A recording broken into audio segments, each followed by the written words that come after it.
Hello everyone. Today I am going to read Hindu Editorial page of date 3 September 2025. Let's begin. India needs more women judges in the Supreme Court. With the retirement of Justice Sudhanshu Dhulia on August 9, 2025, there were two vacancies in the Supreme Court of India. It was an opportune time to correct the acute gender imbalance in the court and appoint women judges. But this did not happen. Justice B.V. Nagaratna is the sole woman judge out of the full strength of 34 judges in the court. As a member of the Collegium, when she expressed her dissent over a recent appointment to the court, Justice Vipul Pancholi, on the ground that there were others more senior, and on the basis of regional representation, her dissent was not taken into consideration.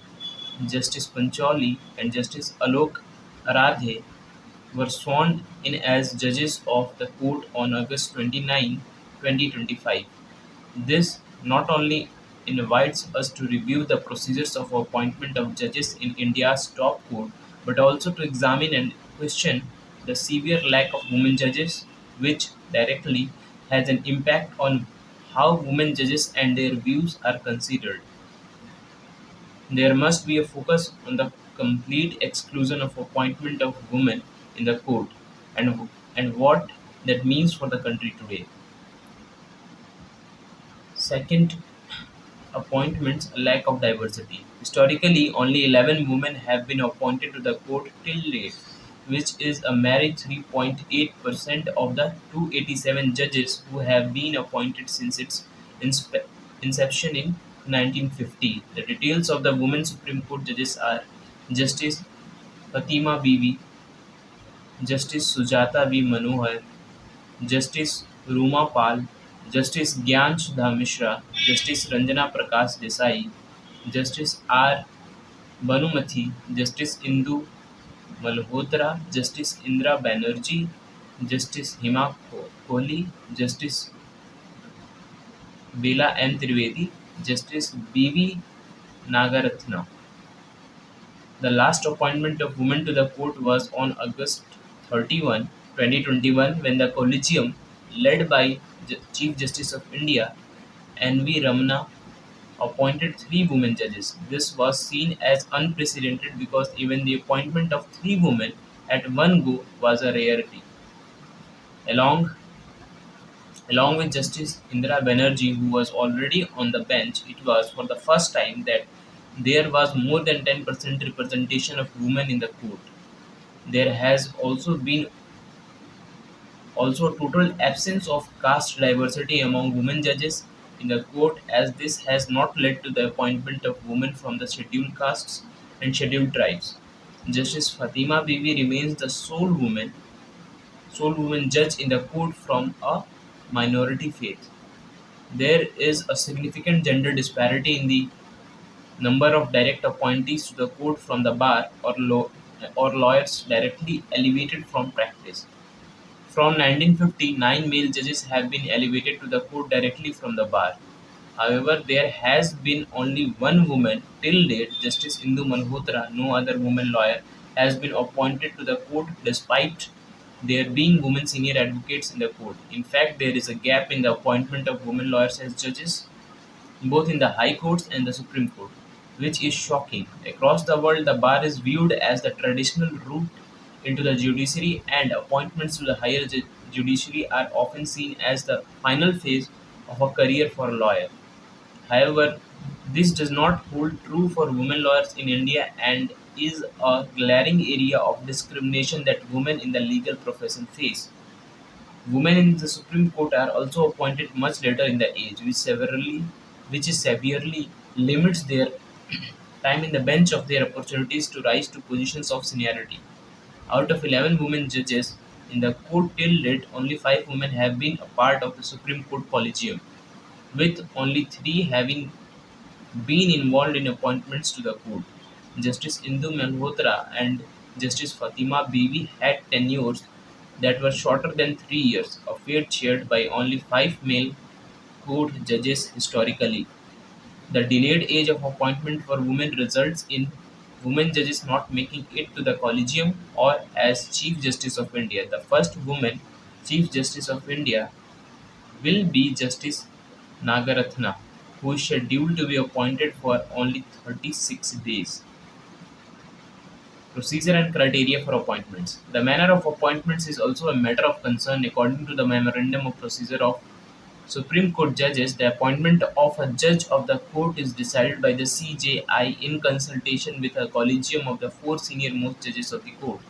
After receipt of the final recommendation of the CJI, the Union Minister of Law, Justice and Company Affairs will put up the recommendation to the Prime Minister, who will advise the President of India in matter of appointment.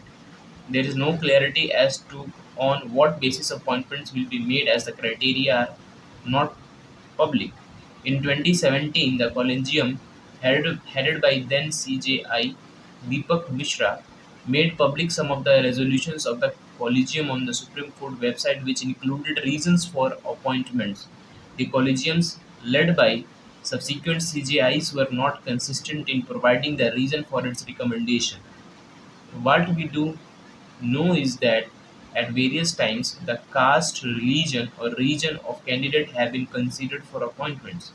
The reason for appointments during the tenure of Chief Justice of India D.Y. Chandrachud were more elaborately stated in the Collegium resolutions. When caste, religion, and regional representation are considered as criteria for appointments, why is gender is not institutionalized as a criterion for appointment of judges to the court? It is clear that presently gender is not taken into consideration at all for appointments of judges at the Supreme Court and High Courts. This is a matter of serious concern. The collegium process is also shrouded in secrecy without any transparency as to who is being considered and when.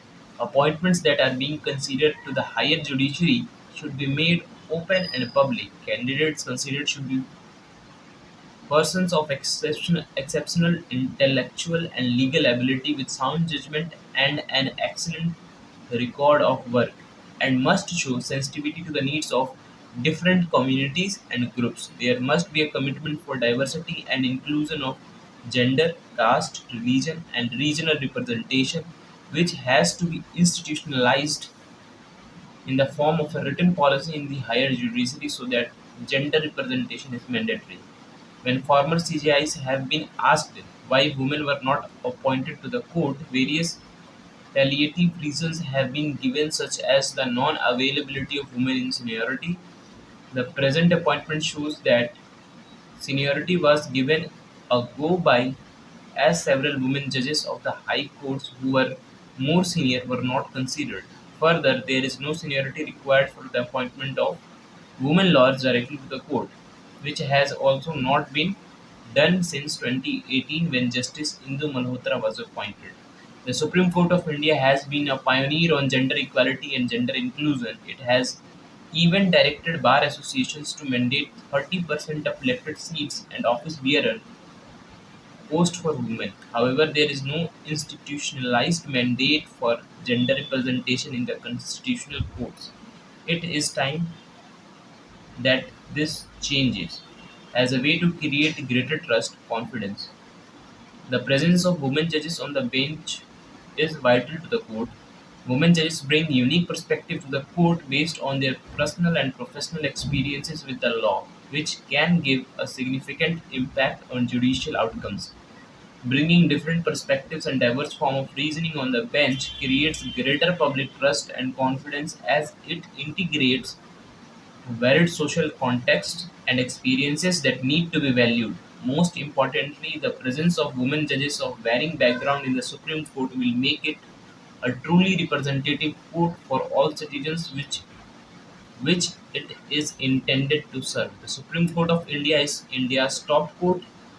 All its elaboration of gender equality would hold meaning only if there are enough women judges in the top court. unmistakable shift. India signaled a change in foreign policy stance at the Shanghai Cooperation Organization summit. More than the outcomes, Prime Minister Narendra Modi's decision to visit China for the Shanghai Cooperation Organization summit was a clear message from the government on a shift in its foreign policy outlook.